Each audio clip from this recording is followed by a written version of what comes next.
जय श्री कृष्ण मित्रों।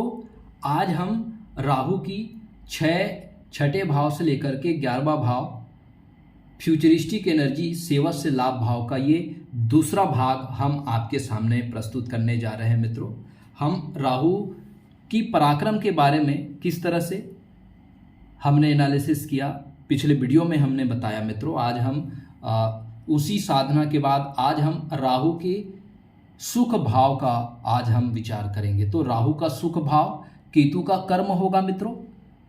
तो राहु का सुख किस में है? राहु का सुख है मित्रों परमात्मा की भक्ति में, परमात्मा की साधना में। अब हमने परमात्मा की साधना कर ली, हमारे मन में जो भी मनोविकार थे वो मनोविकार भस्म हो गए और हमारा जो मन है वो पवित्र हो गया। हमें वो अनुभव रूपी ज्ञान प्राप्त हो गया, हम ज्येष्ठ बन गए। ये ज्येष्ठा नक्षत्र का जो बुध होता है मित्रों, ये हमें ज्ञान प्राप्त कराता है।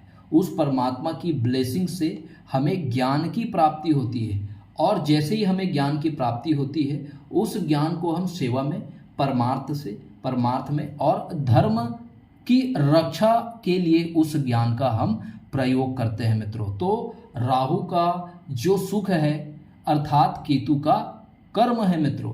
तो राहु का सुख है धर्म कर्म के कार्यों में उस ज्ञान को लगाना, अर्थात उस ज्ञान के माध्यम से हमें धर्म की रक्षा करना।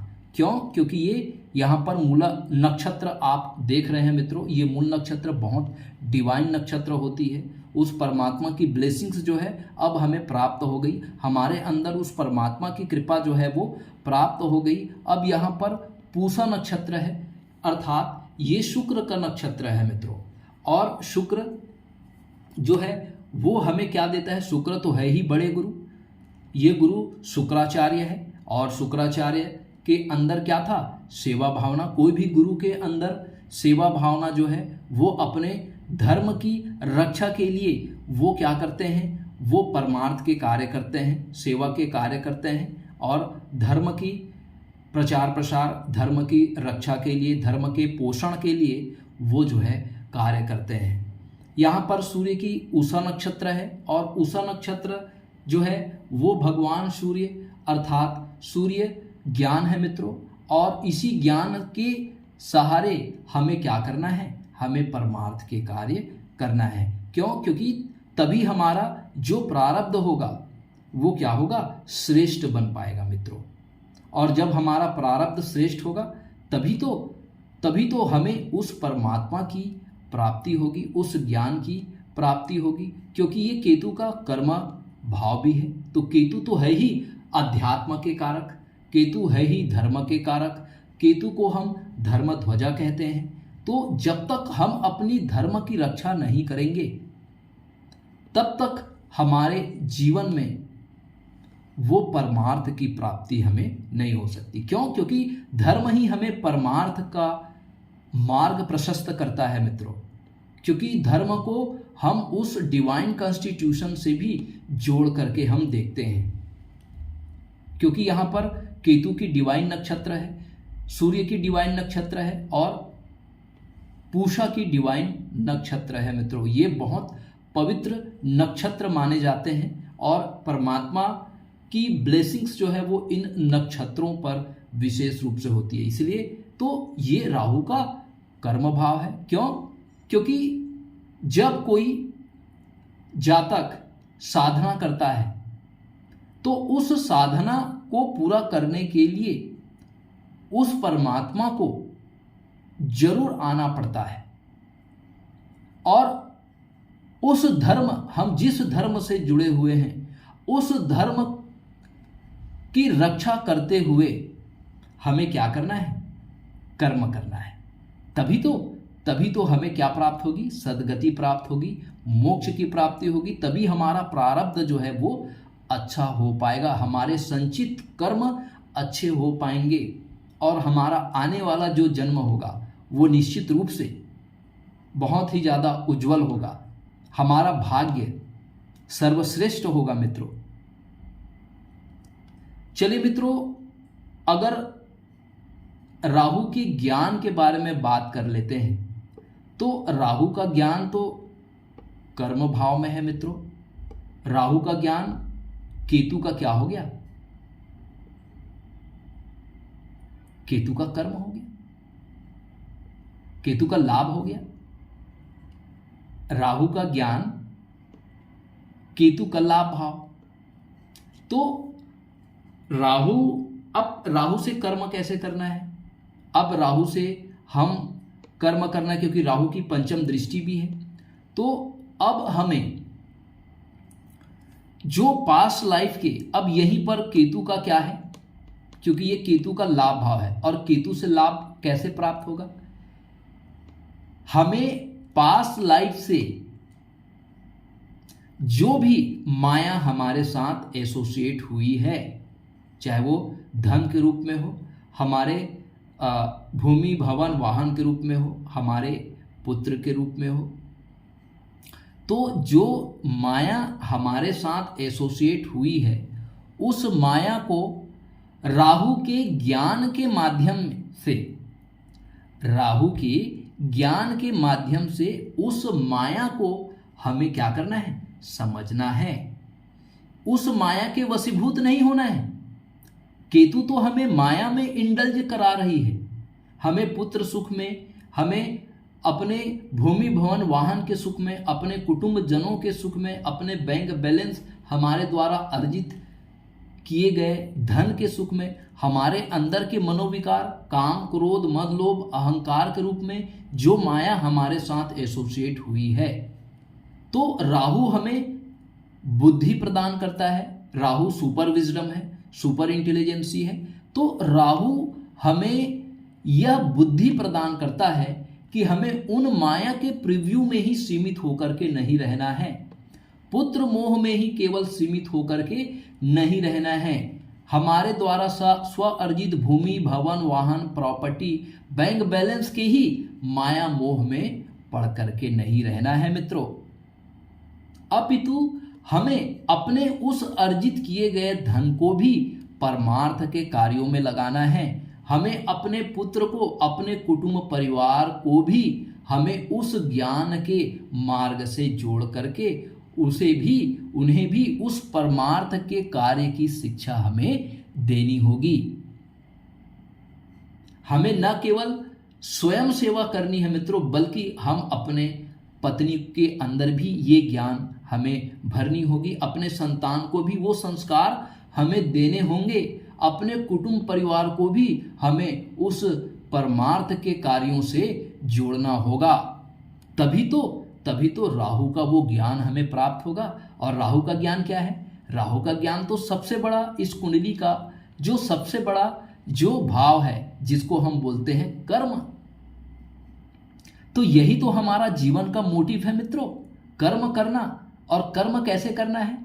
कर्म हमें परमार्थ के मार्ग में चल करके, सेवा के मार्ग में चल करके हमें कर्म करना है। और जब हम कर्म करेंगे मित्रों, तो राहु से छठा, तो राहु से छठा तो ये हमारी सेवा भाव है। तो ये सेवा भाव और राहु से छठा अर्थात केतु का तो ये व्यय भाव है, केतु का तो ये मोक्ष भाव है। तो राहु की जो सेवा होगी, राहु की जो साधना होगी, वो राहु की साधना किस में होगी मित्रों? राहु की साधना होगी हमारे तपस्या में, हमारे संघर्ष में। अब संघर्ष किसका करना है मित्रों? जैसे ही हम कोई भी सेवा कार्य शुरू करते हैं, तो सेवा कार्य शुरू करते ही हमें बहुत सारे ऑब्स्टिकल आएंगे। हो सकता है हमारा शरीर बीमार पड़ जाए। जब हम साधना करते हैं तो जाहिर सी बात है कि हमारा शरीर क्या हो जाता है? कमजोर हो जाता है। दूसरा, जब हम साधना करते हैं तो शत्रु के रूप में ऑब्स्टिकल आते हैं। जब हम कोई बड़ा कार्य करते हैं तो हमें अर्थ की जरूरत पड़ती है, तो हम लोन्स भी लेते हैं सेवा करने के लिए, परमार्थ कार्य करने के लिए। तो उस ऋण की भी हमें क्या पड़ती है, जरूरत पड़ती है। तो इसलिए कहते हैं कि सेवा जो होता है तन, मन और धन, तो ये तीन चीजें जो है हमें सेवा करने के लिए हमें आवश्यक होती है मित्रों। तन अर्थात हम जब किसी का सेवा करते हैं तो हम अपने स्वार्थ का ध्यान ना रखते हुए निस्वार्थ भाव से हम लोगों की सेवा करते हैं। मन, अब मन में बहुत सारे मनोविकार हैं मित्रों, तो उन मनोविकारों को भी हम क्या करते हैं, अपने इसी तप और साधना के माध्यम से उन मनोविकारों को हम क्या करते हैं, अपने से दूर करते हैं। मनोविकारों को हम त्याग करते हैं, तभी हमारा क्या होगा, मन पवित्र होगा। और पवित्र भाव से ही, निस्वार्थ भाव से ही हमें सेवा करना है। तन, मन, धन। अब धन, जब हमारा मन पवित्र हो जाएगा, जब हमारे शरीर में, जब हमारे मन में जो मनोविकार है वो जब समाप्त हो जाएंगे, तभी तो हम धन लगा पाएंगे, तभी हमारे लिए वो धन तुच्छ चीज होगा। हम धन के यदि माया में अगर इंडल्ज रहेंगे तो हम धन की सेवा नहीं कर पाएंगे। तो तन, मन और धन, सेवा जो होता है, इसलिए तन, मन और धन से सेवा की जाती है। और ये क्या है, यही तो केतु का मोक्ष भाव है मित्रों। तो केतु का मोक्ष भाव क्या हुआ, केतु का मोक्ष भाव हुआ कि जब तक हम, हमारे मन में अगर एक भी मनोविकार हुआ, काम, क्रोध, मद, लोभ, मोह, अहंकार, तो तब तक हम तन, मन, धन से सेवा नहीं कर पाएंगे मित्रों। और जब तक हम सेवा नहीं कर पाएंगे तो ये तो कालपुरुष कुंडली का कुंभ राशि है, और कुंभ राशि के ही अंदर क्या है, वो अमृत कलश लिए हुए भगवान श्री हरि विष्णु विश्व मोहिनी अवतार में वो क्या कर रहे हैं, अमृत बांट रहे हैं। तो अमृत का पान कैसे करेंगे, हम राहु कैसे बनेंगे, जब हमारे अंदर, जब वो मनोविकार हमसे जब दूर जाएगा, जब हम निस्वार्थ हो जाएंगे, तन, मन, धन से हम पूरे समर्पित भाव से सेवा करेंगे, तभी तो उस हम राहु बन पाएंगे और अपनी बुद्धि से भगवान श्री हरि विष्णु के हाथों से वो परमार्थ को, हम उस मोक्ष को, उस गति को हम प्राप्त करेंगे। क्योंकि ये केतु का क्या है, केतु का व्यय भाव है। तो केतु का व्यय जो पास्ट लाइफ में जो हमारे साथ एसोसिएट थी, जो हमारे धन के रूप में, पुत्र के रूप में, पत्नी के रूप में, पुत्र के रूप में, जो भूमि भवन वाहन के रूप में, जो बैंक बैलेंस के रूप में जो धन था, उन सारे चीजों को हमें क्या करना है, तन, मन, धन से उसे रिलीज करना है। तभी तो हम क्या करेंगे, राहु के माध्यम से इस परमार्थ के कार्य को सिद्ध कर पाएंगे मित्रों। तो इस तरह मित्रों हमने राहु की एनर्जी के माध्यम से आपको बताया कि किस तरह से हम सेवा के माध्यम से हम परमार्थ के कार्य को पूरा कर सकते हैं, क्योंकि यही परमार्थ हमें करना है राहु के माध्यम से।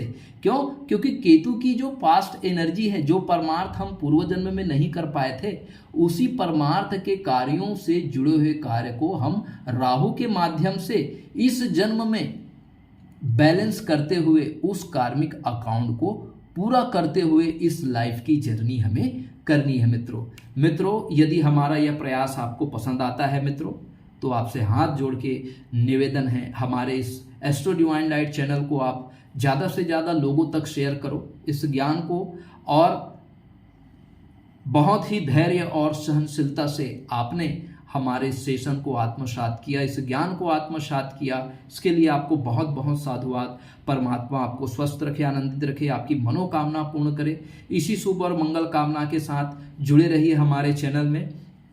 अगले तीसरे पार्ट में हम केतु की एनर्जी को हम डिकोड करेंगे मित्रों। केतु के एनर्जी से ज्ञान से परमार्थ तक हमें कैसे जर्नी करना है, ये पास्ट लाइफ में क्या ऐसे चीजें हैं जो परमार्थ और ज्ञान के बीच में जो ऑब्स्टेकल आ गए थे जिनके वजह से हमें फिर से जन्म लेना पड़ा और राहु के माध्यम से उस केतु के कार्मिक अकाउंट को बैलेंस करते हुए हमको लाइफ की जर्नी की शुरुआत करनी पड़ी। तो मित्रों, जुड़े रहिए हमारे चैनल से। प्रणाम, नमस्कार।